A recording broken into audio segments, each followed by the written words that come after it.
واش يقول البارح تبون بالعربيه نقولها لكم.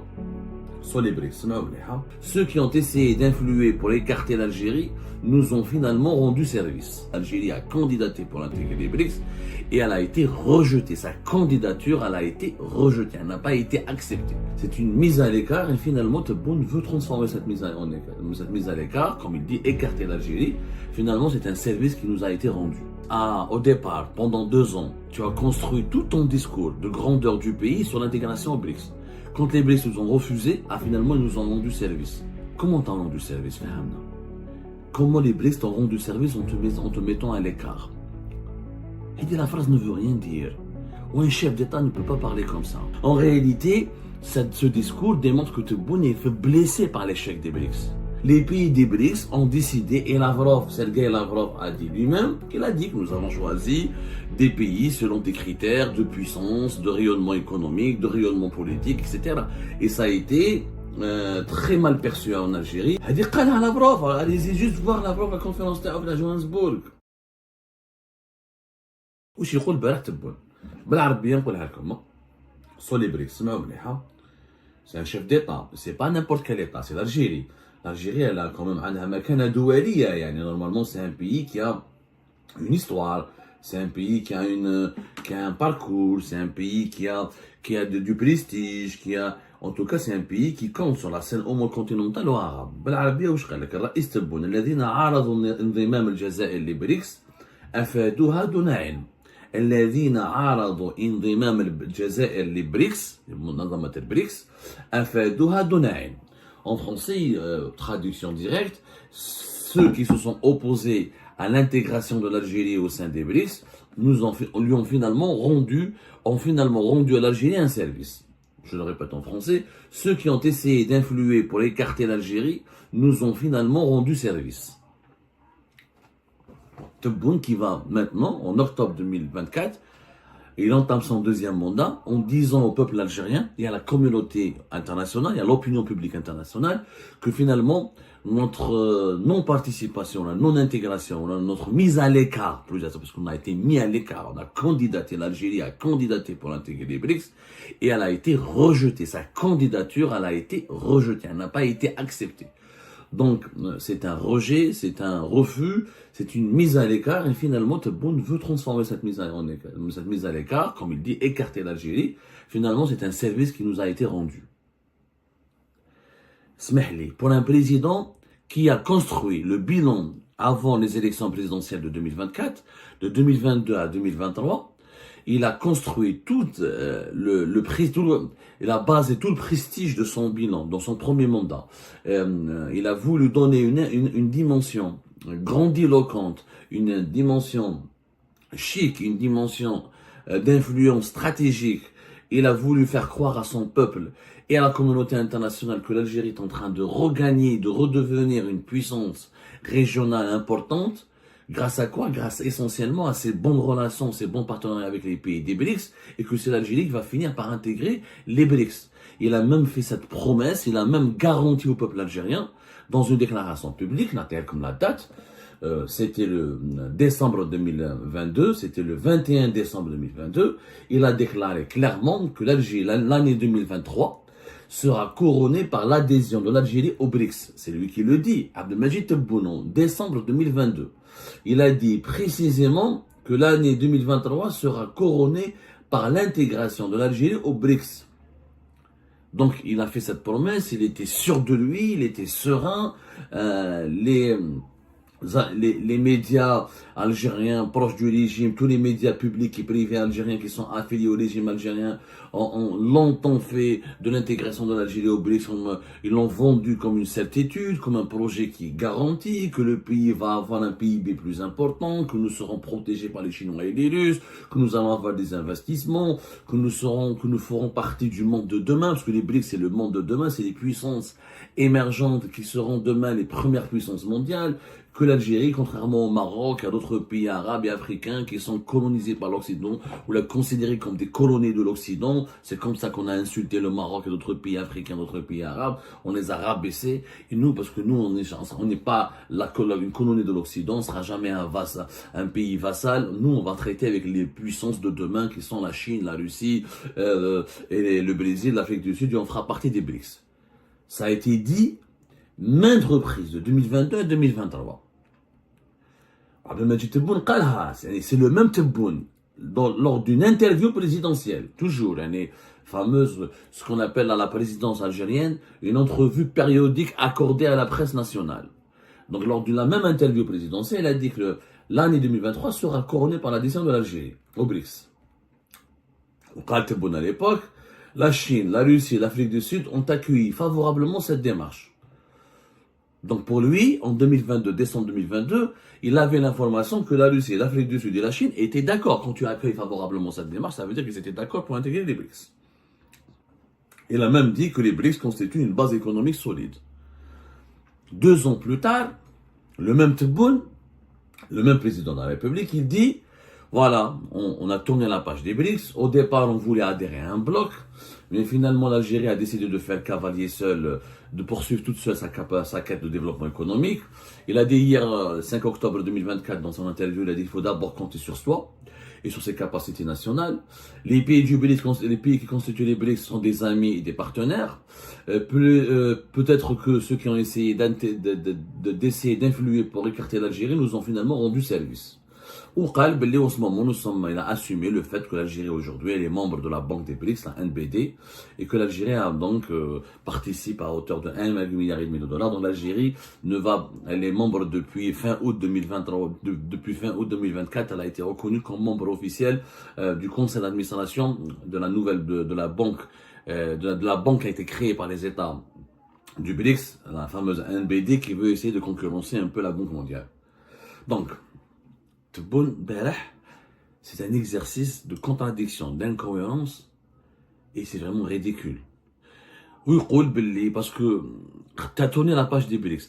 Au départ, pendant 2 ans, tu as construit tout ton discours de grandeur du pays sur l'intégration aux BRICS.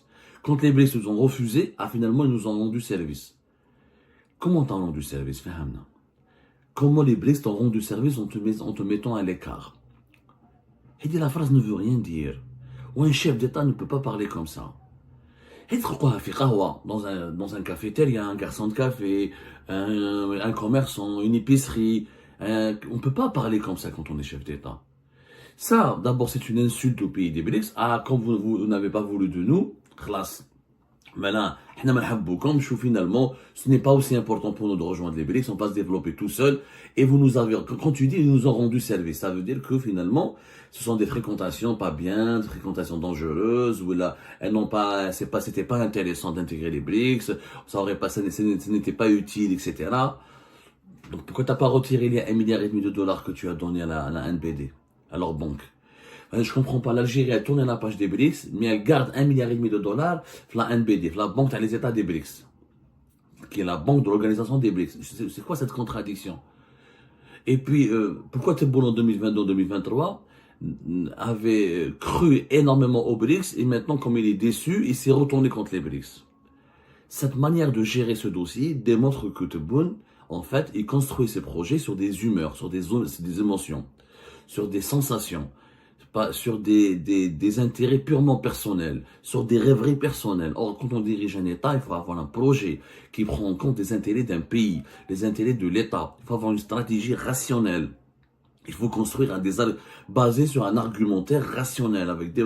Il faut parler d'une rigueur intellectuelle élevée. Parce qu'on parle d'un État, d'un pays, on engage 47 millions de peuples de 47 millions de personnes. On priorise pas ses intérêts. Soit Tebboune voulait intégrer les BRICS parce que les BRICS, il les aimait bien au début. Maintenant, comme il les aime plus, donc c'est plus intéressant. C'est du n'importe quoi. Je rappelle les faits. Qui est parti qui a préféré partir en Russie, en Chine, en juillet 2023, avant d'aller chez les puissances occidentales? C'est Abdelmajid Tebboune. Abdelmajid Tebboune, mis à part l'Italie, en 2022, Et la Turquie, bon, la Turquie, c'est pas un pays peut-être vraiment occidental, mais mis à part la Turquie et mis à part l'Italie, Tebboune ne s'est rendu donc chez aucun autre pays occidental. Il n'est pas allé ni en France, ni en Grande-Bretagne, ni en Allemagne, ni, il est parti en Allemagne juste pour se soigner. Au début de son mandat, au début de son arrivée à la présidence de la République, il est parti à Berlin pour assister à un congrès sur le dossier libyen, mais il n'a jamais été dans des visites d'État, ni en Allemagne, ni en France, ni en Grande-Bretagne, ni au Canada, ni aux États-Unis, ni en Espagne, aucun des grands pays qui forment le G7 ou qui forment les puissances économiques occidentales. Il a préféré lui-même aller en Russie en juin 2023 et aller en Chine en juillet 2023. C'est lui-même qui a annoncé en juillet 2023 que l'Algérie donne 1,5 milliard de dollars pour intégrer le capital ou pour siéger au sein de la NBD, la nouvelle banque de développement des pays des BRICS. Donc il l'a fait lui-même.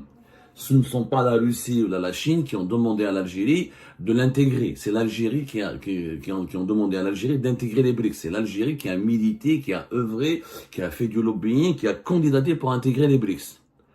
Donc tous ces efforts-là, pourquoi Tebboune les avait fait en 2022, en 2023 pour finalement en 2024, et que ce n'est plus intéressant, il faut compter sur ses capacités nationales, il faut compter sur soi. Et pourquoi il ne fallait pas compter sur soi en 2022, en 2023 Voilà, maintenant en 2024, tu découvres qu'il faut compter sur soi.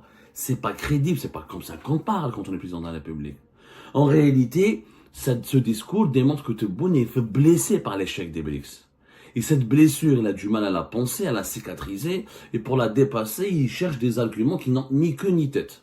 Parce que depuis août, je rappelle que depuis le dernier congrès à l'Afrique du Sud à Johannesburg des BRICS, c'était fin août 2023, lorsque les pays BRICS ont décidé d'écarter l'Algérie, de choisir et de sélectionner comme nouveaux adhérents, nouveaux membres des BRICS, l'Égypte, les Émirats, l'Éthiopie, l'Arabie Saoudite, l'Argentine et l'Iran.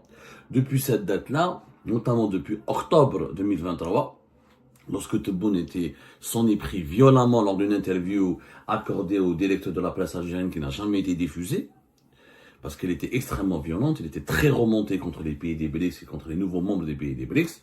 Depuis octobre 2023, le régime algérien, le régime Tebboune, nous bombarde d'arguments irrationnels, incohérents, débiles, immatures et de théories de complot. Voilà.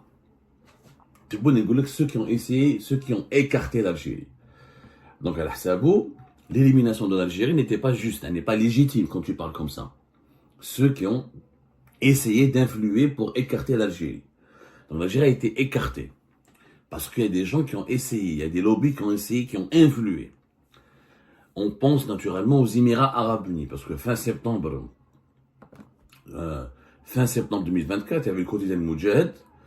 Je vous le rappelle, le 28 septembre 2024, le quotidien Moudjahid, il a publié un éditorial dans lequel il explique pourquoi l'Algérie a tourné définitivement la page des BRICS.